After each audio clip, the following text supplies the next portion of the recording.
welcome to the deep dive. Today we're getting into something pretty big and still unfolding, really.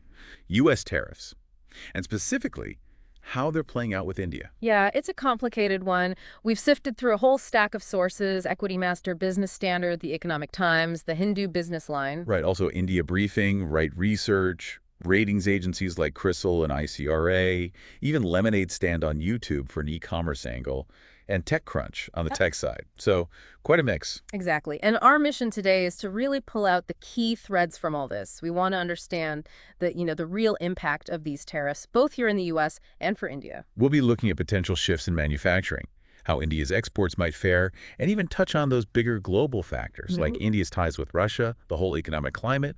It's all connected. It really is. Okay, so let's dive right in. Trump's announcement, these reciprocal tariffs.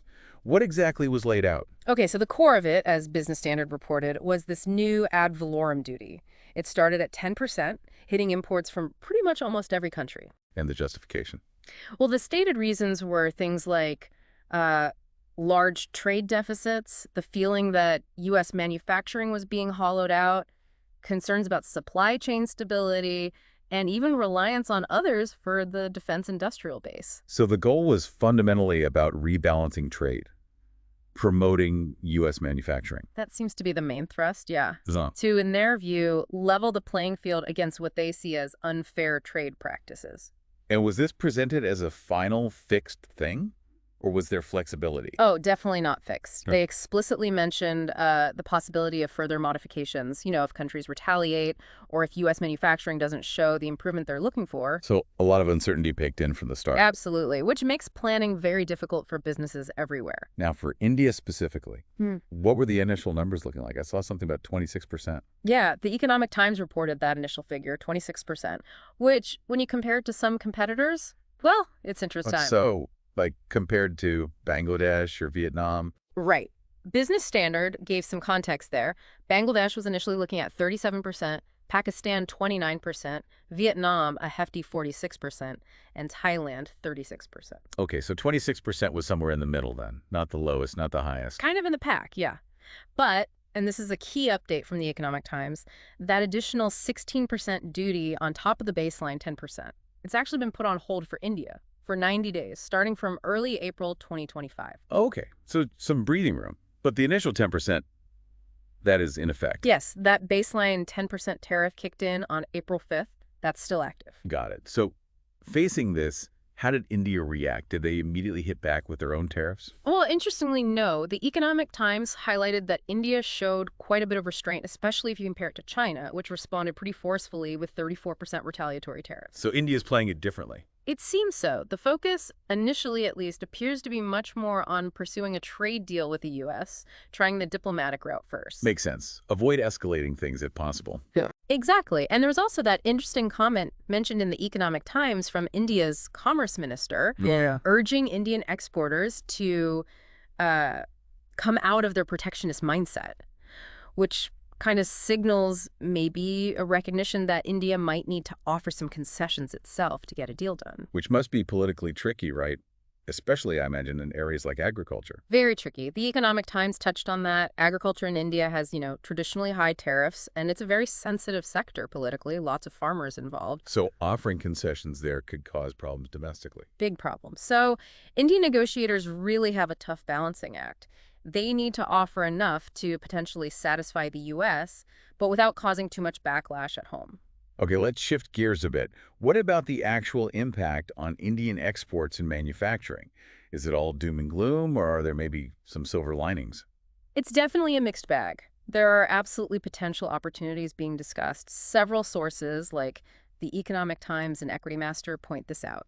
Well, the big one is the potential to gain market share in the U.S. As American companies look for alternatives to sourcing from China, because of the tariffs on Chinese goods, India could potentially step in. Right, the whole China plus one strategy idea. Exactly. And the Economic Times give a great example. Apparel. The U.S. imports something like $120 billion in textiles and apparel annually. China supplies about $30 billion of that. Wow, that's a huge chunk. It is. And that $30 billion is now potentially up for grabs, or at least a portion of it. So sectors like textiles and apparel in India are seen as having real potential gains here. And agriculture, too. I Yeah. thought I saw something about farm exports maybe holding up okay. Yeah, there was an economist quoted suggesting that compared to competitors facing even steeper tariffs, India's farm exports might actually withstand the pressure relatively better. But there must be challenges, too, right? It can't be that simple. Oh, absolutely not. One big challenge, highlighted by an apparel exporter in the Economic Times, is the tough fight against Chinese under-invoicing. Meaning China finds ways to make their goods look cheaper than they are, even with tariffs. Essentially, yeah, finding ways around the duties. Plus, another point raised was the need for India to really identify the specific products where it can compete directly with China in the U.S. market, and then, crucially, build up the capacity to supply those goods reliably and competitively. Okay, and are there sectors where the outlook is maybe less positive? Steel and aluminum often come up in these discussions. They do. India Briefing raised concerns there, pointing to uncertainty.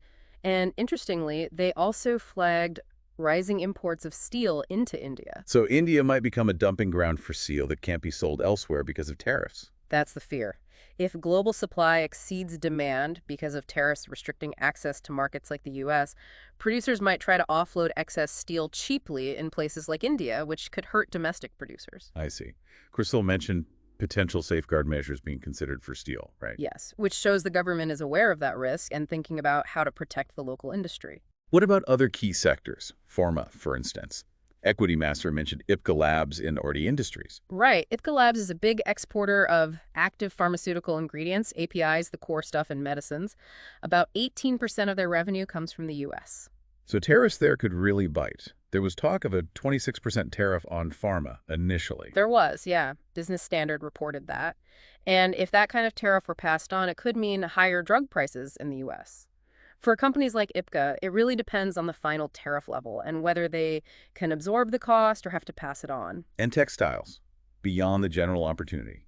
Specific companies. Equity Master mentioned Gokald's exports, supplying big international brands, exporting widely. And Arvind, the denim giant, seemed pretty optimistic about the U.S. market, despite some other challenges like cotton prices in India. So again, a mix of opportunity and existing domestic pressures. Pretty much sums it up for many sectors. Now, one sector that seemed to be doing okay, according to the Hindu Business Line, was IT, largely unfazed. That seems to be the consensus. Crystal also noted no direct impact foreseen on IT services from these specific tariffs. That's good news for a major Indian export sector. It is, though the same sources did caution that the picture for manufacturing and other exports is, well, less clear-cut.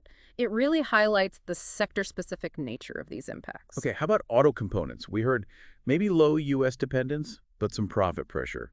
And ICRA had a slightly different take. Yeah, Crystal suggested low overall dependence, but potential hits to profitability if companies have to eat some of the tariff costs.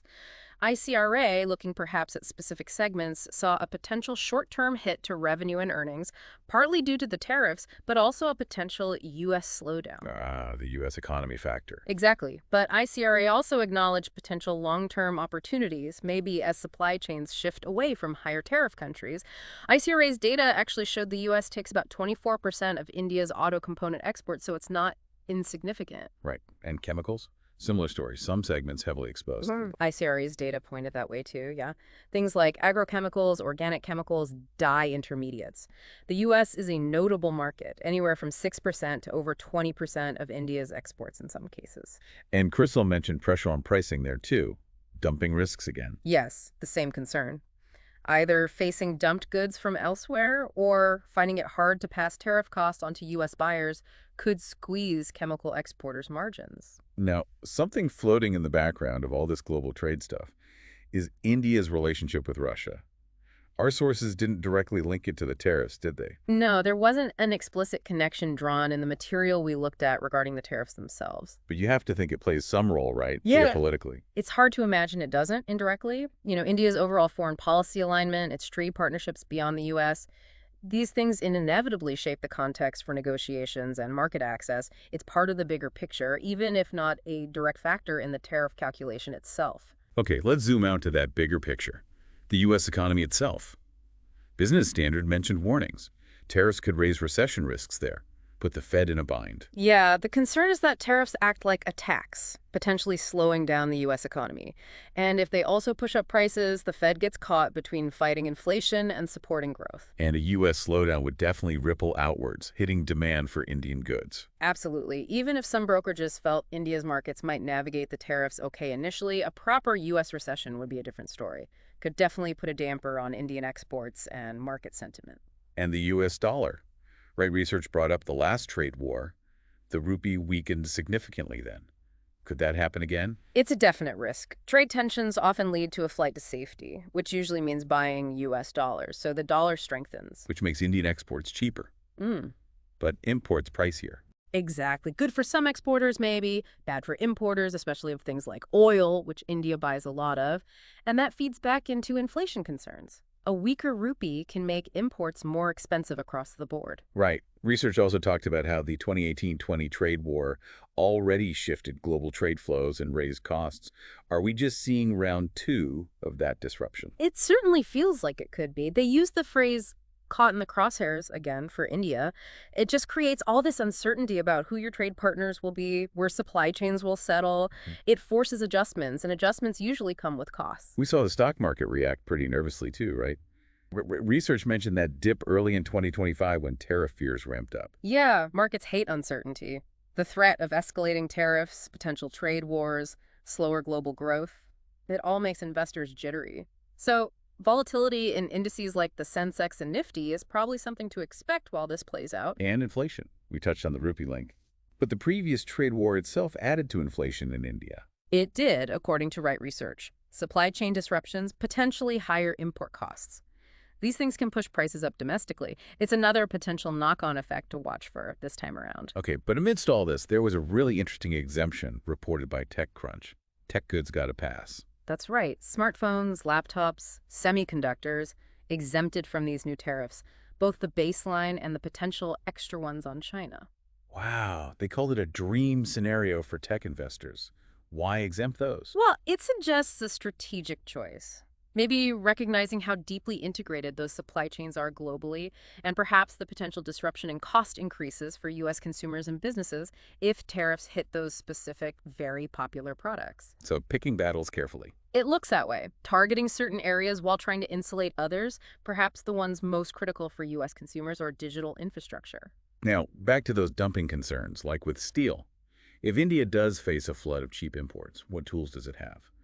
Next, EIS mentioned the DGTR. Yes, the Directorate General of Trade Remedies. That's the body in India responsible for investigating dumping and imposing anti-dumping duties to protect domestic industries. So there is a mechanism. There is. But next EIS also pointed out a potential issue: delays. It can take time to gather the data, do the analysis, and actually implement the duties. And in that time, domestic industries can suffer damage. So the tool exists, but its effectiveness can depend on speed. Speed and execution, yes. All right, looking longer term. Chrysler seemed somewhat optimistic, mentioning India's diversified exports, healthy companies, suggesting maybe the long-term impact won't be too devastating. They did offer that perspective, yeah. Pointing to strengths like a broad export base, meaning India isn't reliant on just one or two things, solid corporate balance sheets, and relatively limited direct dependence on the U.S. for overall exports. These factors should provide some cushion. But they still flagged risks, right? Dumping in India's own barriers. Absolutely. They stress those remain things to monitor closely. So it's a cautiously optimistic view, acknowledging underlying strengths, but also recognizing the ongoing risks and the role India's own trade policies will play. Healthy company finances, like low gearing, help weather storms, but the external environment still matters. Okay, so wrapping this all up, it's clear this U.S. tariff situation is incredibly complex for India. On one hand, definite opportunities seem to be emerging, especially shifting trade away from China in areas like textiles. Right, a chance to grab market share. But then you've got major risks. The tariffs themselves, the potential for dumping hurting local industries, currency swings making imports expensive, and the shadow of a possible global slowdown. It's all deeply interconnected. It really highlights how moves by one major economy ripple across the world. India is definitely navigating some choppy waters here, trying to find the opportunities while managing the risks. Which leads us to a final thought for our listeners. Given those very specific exemptions for tech smartphones, laptops, semiconductors, while other areas face tariffs, What does that tell you about where global supply chains might be heading? Yeah, what does it signal about the sectors where the U.S. feels it can reduce dependence versus where it feels it perhaps can't or doesn't want to disrupt things quite so much? And thinking about that, how can India strategically position itself?